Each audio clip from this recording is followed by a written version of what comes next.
पूरब के मशहूर त्योहार और धार्मिक भावना के पर्व जिउतिया देश भर में भाई माई बहन लोग 6 अक्टूबर के धूमधाम से मनाई। इ निर्जला व्रत के जीवित पुत्रिका व्रत भी कहल जाला। सबसे पहले ये बात के जानल जरूरी बा कि जितिया के व्रत के का महत्व बा। धार्मिक मान्यता के मुताबिक जेकर लम्हर समय से संतान नइखे हो रहल ओकरा खातिर जितिया के व्रत तप के समान मानल गईल बा। संतान के लंबी उम्र और हर तरह के सुख उपलब्ध करावे के कामना वाली भावना के साथे महिला लोग इ व्रत करेला। इ निर्जला व्रत होला। इ व्रत में नहाए खाए के परंपरा होला। कई गो राज्य में एकरा के जिउतिया कहल जाला। इ व्रत खास तौर पर उत्तर प्रदेश, बिहार, झारखंड और पश्चिम बंगाल में मनावल जाला। व्रत में माई बहन लोग कथा सुनेला। ताई हम आप सब खातिर जिउतिया के चीलो सियारिन के कथा लेके सुनावतानी।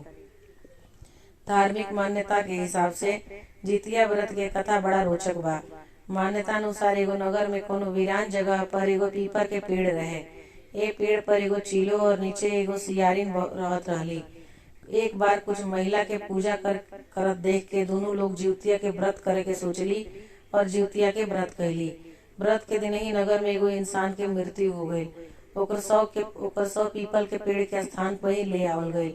सियारिन इ देख के व्रत के बाद भूल गईली और मांस खा लेली। चील पूरा मन से व्रत कैलस और पारण भी कैलस।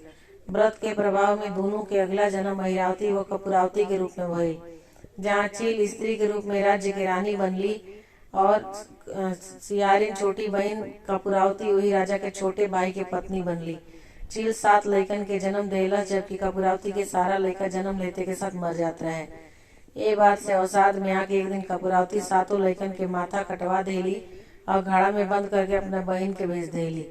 ये देख के भगवान जीउतवाहन माटी से 7 बच्चन के माथा बनौनी और सबन के माथा के उकनी के शरीर से जोड़ देनी और ऊपर अमृत छिड़क देनी।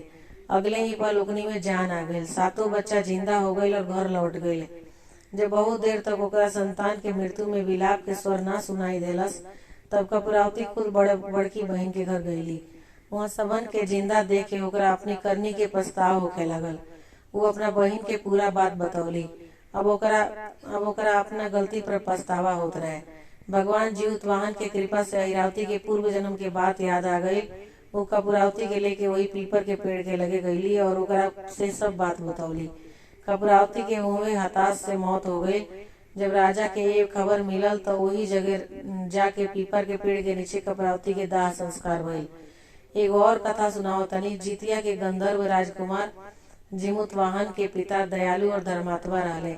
बहुत दिन तक राज कैले के बाद उ राजकोट छोड़ देले और वन में चल गईले। ओकरा बाद राजकुमार जिमुतवाहन के राजा बन गईले। जिमुतवाहन भी अपने पिता के समानी परोपकारी और दयालु रहले। वो लंबा समय तक पहले राज्य कैले और वह राजपाट छोड़कर अपने पिता के लगे वन में चल गईले। एक दिन वन में उनका नाग वंश के एगो बुढ़िया औरत से भेंट भइल। वो औरत के चेहरा पर डर के भावना रहे। जिमुतवाहन ओकरा डर और चिंता के कारण पूछले। वो औरत बतौलस कि नाग वंश के लोग पक्षीराज गरुड़ के वचन देले बड़े कि वो लोग के वंश के केहू न केहू एगो सदस्य उनकरा भोजन खातिर जरूर जाई। आज हमारा बेटा के बारी बा। एकरा वजह से हम बहुत दुखी और डरल बानी। जिमुतवाहन अगले ही बस इतना सा बात, एक कोनो टेंशन वाली बात नहीं है। रउआ दुखी मत हुई। रउआ बेटा के कुछ ना हुई। ओकरा बदला हम खुद गरुड़ देव के पास जाए और सुनकर आहार बने। जिमुतवाहन की बात सुनकर वो महिला के थोड़ा राहत मिलल। जौना समय नागवंश के कोनो व्यक्ति पक्षीराज के पास जात रहल, उस समय पर जिमुतवाहन वही जब पहुंच गईलन। जिमुतवाहन एगो लाल कपड़ा अपने ऊपर लपेट लेलन। गरुड़ देव उनका के अपना पंजा में जकड़ लेले और अपना साथे लेके उड़ गईले। देखलन कि जिमुतवाहन रोज रोवत तारे और दर्द से चीखत तारे। तब रास्ते में गरुड़ देव ने जिमुतवाहन के एक जगह पर रोकले। तो गरुड़ देव के जिमुतवाहन जी सब कथा बतौले। जिमुतवाहन के परोपकार के भावना से गरुड़ देव काफी खुश भइले। वह जिमुतवाहन के अभय दान देले। ए तरह से जिमुतवाहन के प्राण बच गए। गरुड़ देव जिमुतवाहन के वचन देले कि उ नागवंश के कोनो सदस्य के अपन भोजन ना बनाई है और ए तरह से जिमुतवाहन नागवंश की रक्षा भी कैले। इस प्रकार से जौन माता और बहन जीवित पुत्रिका व्रत के दिन यह कथा सुनेली, उनका पूर्ण के प्राप्ति होला और उनके संतान के रक्षा होला। तो दोस्तों, जिउतिया व्रत के कहानी आप लोगों के कैसन लागल कमेंट करके जरूर बताएं। हमरा लागल है कि ये कथा आप तक के पहुँचे के चाहिए, और ये जौन भी कथा बा सूचना और ये जौन भी कहानी हम आपके बतानी है सूचना, मान्यताओं और जानकारियों के आधार पर हम बतौनी है।